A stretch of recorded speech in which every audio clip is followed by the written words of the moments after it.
Race-life balance. This is a tough one. Of course, everybody's situation is different.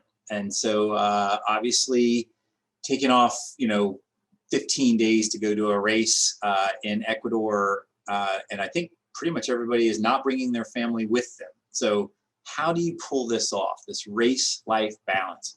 So I work at Support Services of Virginia. So we provide supports to people with developmental disabilities.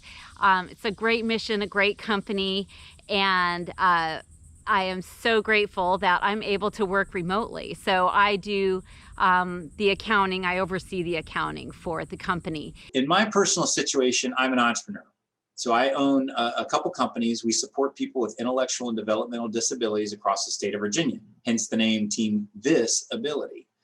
So as an entrepreneur, I have learned over the years, if you want to scale a company, you have to be able to work on it, not in it.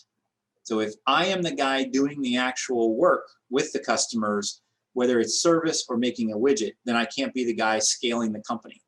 So at the end of the day, I've moved away from day-to-day of the company and moved more towards the back office, where I'm doing a lot more of the HR, the finance, the strategy, banking, insurance, and all of that, which can be done anywhere at any time, usually. So it's not time-based.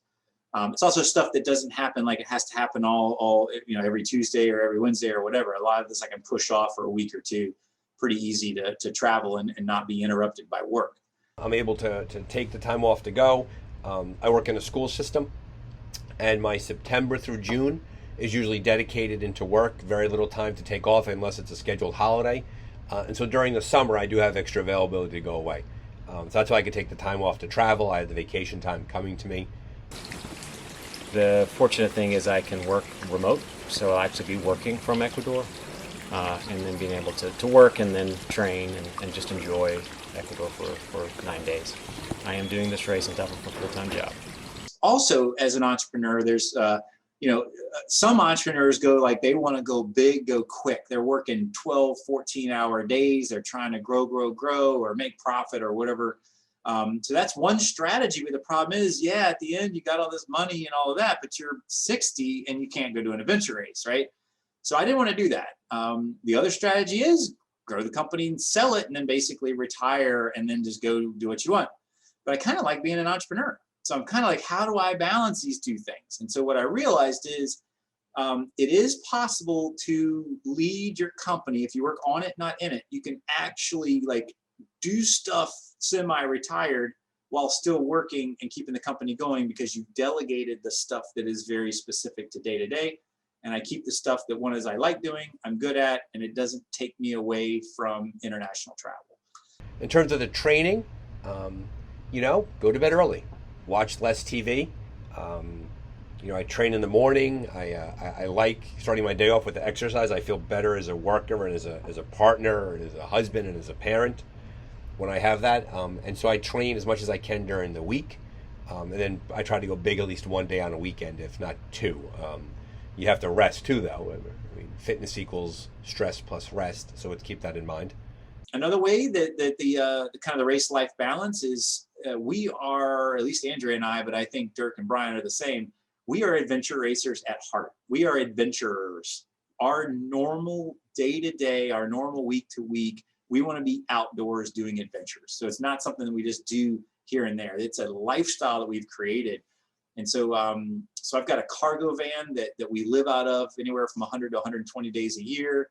Almost every weekend, if Andrea doesn't have kids, we're in that van and we head out to the mountains and find something to do. There's always some whitewater, or some paddling, or some trekking, or some mountain biking, and there's always something. And so we basically multiple times a month go live out of the van and try to find some adventuring to do somewhere around. My remote work allows me to work anywhere. So we have traveled a lot while working. So, 1 week we'll be living out of Chip's van for a week and working around Virginia to get the elevation in the mountains and just to get out there. And then, cut out TV, cut out what other stuff do people do that I don't really know, but I do know it does, I do have to maintain that focus on my upcoming goals and just work it out, muscle through. Now, the other thing is races are expensive, right? Between the plane and the time off, maybe you got to take leave, you got to buy all the gear and all of that. It is expensive. So personally, what I try to keep my daily expenses as low as I can. I live in a very small place. I have very few bills. I don't live an extravagant lifestyle. And that allows me to save enough money that when we do go big, I can go big with one of these races. You have to do the math yourself. Every race is different, but on a race like Florida Sea-to-Sea, where it's in country, we can drive to it and all of that, you still got to plan on spending a couple $1,000, maybe 3,000, depending on how far away you live. But the minute you try to do a race in Ecuador, now you're talking plane tickets, the Airbnb, the gear is more, the race cost is more. The team could be out of pocket $10,000 to $15,000, and so it does get expensive. And so it's got to be something you really love to do, which is another reason why we pick our races very carefully, because I don't want to blow that much money and not have an amazing experience.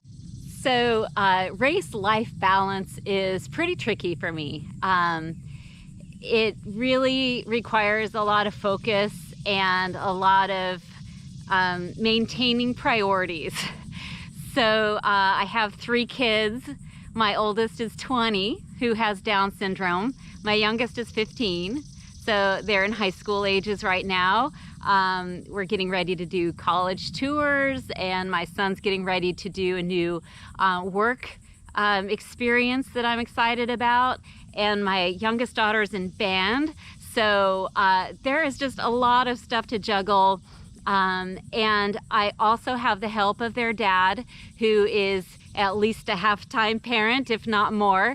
We both give a lot to our children, and so the times that I'm not with them, I am not worried. Well, I've been doing this for a long time. My 2 oldest are 22 and my youngest is 20. So for the last 20 years, their dad has kind of done these things. My wife, of almost 26 years now, she gets it, and she knows that I enjoy doing it. So I think they support it. When my kids were younger, I never allowed my training to get in the way of parenting. I'd always train early in the morning. I would be home before they woke up. Now that they're out of the house, for the most part, I have a lot more time to train, and I think they watch me with a sort of amusement, and they shake their head. But they know I love doing it, and they know I love them. So that's really good stuff. Of course, like most adventure racers, your family thinks you're totally nuts. My family thinks I'm totally nuts. My family thinks it's extremely dangerous, although, most of the time I do these races, like you might have a tick here or there, some scratches, but usually we get out of these without any serious injury. But, you are rock climbing and mountain biking and sleep deprived, and so bad things could happen. So they're aware of the risk. Of course, when you go to emerging countries, also there's the risk of, drug lords or kidnapping or crime and all of that. So you kind of have to have your head on a swivel. Sometimes, depending on what country you're in, you got to pay a little more attention to that. And specifically, what's kind of fun is my dad, who me and him are polar opposites. He lives in the world of the possible. Like, Chip, there's spiders in Ecuador that could bite you. I'm like, yes, Dad, I know there's spiders. They're bad. I would die. There's snakes in Belize, or there's this plant that if you rub against it, it's going to burn you or whatever. And so my dad lives in the possible. Like, it's possible that this happens. Maybe you shouldn't do it because it's dangerous. I like to live in the world of the probable. It's like in adventure racing, we run through the woods all the time. I've never been bit by a snake, never been bit by a spider that I know of. Yeah, I got some scratches, but the wood seems pretty safe to me because I run around in it all the time and nothing bad happens. Not to say nothing could happen, but it's not probable. Not probable to get hit by lightning. Nobody in the Sea-to-Sea has ever been bit by an alligator. So it's just these things that it's kind of, you have to manage your fear a little bit. And so I try to explain this to my family as they see me doing these races around the world.